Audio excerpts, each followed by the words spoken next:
नमस्कार दोस्तों, स्वागत है आपका हमारे चैनल पर। क्या आपने कभी सोचा है कि इस धरती पर कुछ ऐसे महापुरुष हैं जो हजारों साल पहले जन्मे थे और आज भी जीवित हैं? हाँ, हिंदू शास्त्रों में ऐसे 7 अमर पुरुषों का वर्णन है जिन्हें चिरंजीवी कहते हैं। ये वो आत्माएं हैं जिन्हें मृत्यु भी नहीं छू सकती। आज हम जानेंगे कौन हैं ये 7 चिरंजीवी, क्यों मिला इन्हें अमृत और इनसे हम क्या सीख सकते हैं। देखते रहिए अंत तक। शास्त्रों में एक प्रसिद्ध श्लोक है, अश्वत्थामा बलिर्व्यासो हनुमांश्य विभीषण कृपा परशुरामश्य सप्तैते चिरजीविनः। यानी अश्वत्थामा, बलि, व्यास, हनुमान, विभीषण, कृपाचार्य और परशुराम ये 7 चिरंजीवी हैं। आइए एक एक करके इन्हें जानते हैं। एक हनुमान जी पहले और सबसे प्रिय चिरंजीवी हैं। पवन पुत्र हनुमान जी को अमृतत्व का वरदान स्वयं माता सीता ने दिया था जब उन्होंने लंका में माता को राम जी का संदेश दिया। माता ने कहा था, जब तक इस धरती पर राम कथा होती रहेगी तुम जीवित रहोगे। कहते हैं हनुमान जी आज भी हिमालय में किसी घने वन में विराजमान हैं। जहां भी सच्चे मन से राम नाम लिया जाता है वहां हनुमान जी अदृश्य रूप से उपस्थित रहते हैं।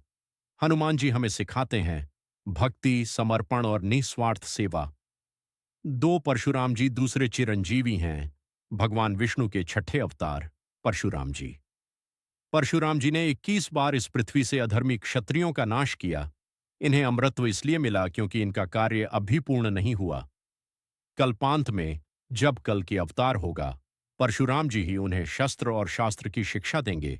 कहते हैं परशुराम जी महेंद्र पर्वत पर निवास करते हैं। परशुराम जी हमें सिखाते हैं अन्याय के सामने कभी नहीं झुकना। 3 महर्षि वेद व्यास तीसरे चिरंजीवी हैं।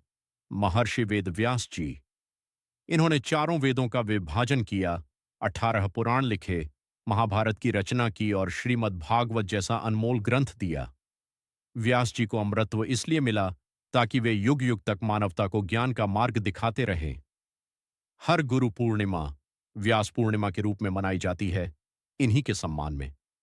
व्यास जी हमें सिखाते हैं ज्ञान ही सबसे बड़ी शक्ति है। 4 राजा बलि चौथे चिरंजीवी हैं, दानवीर राजा बलि। राजा बलि प्रहलाद के पौत्र थे। इनकी दानशीलता इतनी महान थी कि स्वयं भगवान विष्णु ने वामन रूप में इनकी परीक्षा ली। बलि ने 3 पग भूमि दान में देते समय अपना सब कुछ, यहां तक कि खुद को भी भगवान के चरणों में अर्पित कर दिया। भगवान इनकी भक्ति से इतने प्रसन्न हुए कि इन्हें पाताल लोक का राजा बनाया और अमरत्व का वरदान दिया।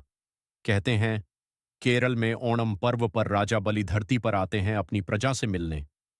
राजा बलि हमें सिखाते हैं सच्चा दान किसे कहते हैं। 5 विभीषण 5वें चिरंजीवी हैं, लंकेश विभीषण। रावण के छोटे भाई होते हुए भी विभीषण ने अधर्म का साथ नहीं दिया। उन्होंने सत्य और धर्म का मार्ग चुना और श्रीराम की शरण ली। राम जी ने इन्हें लंका का राजा बनाया और वरदान दिया, जब तक यह सृष्टि रहेगी तुम अमर रहोगे। विभीषण आज भी लंका यानी श्रीलंका में निवास करते हैं, ऐसी मान्यता है। विभीषण हमें सिखाते हैं परिवार से बड़ा धर्म होता है। 6 कृपाचार्य छठे चिरंजीवी हैं, महारथी कृपाचार्य। ये महाभारत काल के महान आचार्य थे जिन्होंने पांडवों और कौरवों दोनों को शिक्षा दी। कृपाचार्य को अमरत्व इसलिए मिला क्योंकि ये निष्पक्ष गुरु थे। इन्होंने हर युग में ज्ञान और शस्त्र विद्या का प्रसार किया। परशुराम जी की तरह कल के अवतार के समय कृपाचार्य भी उनके गुरु की भूमिका निभाएंगे। कृपाचार्य हमें सिखाते हैं एक सच्चा गुरु कभी पक्षपाती नहीं होता।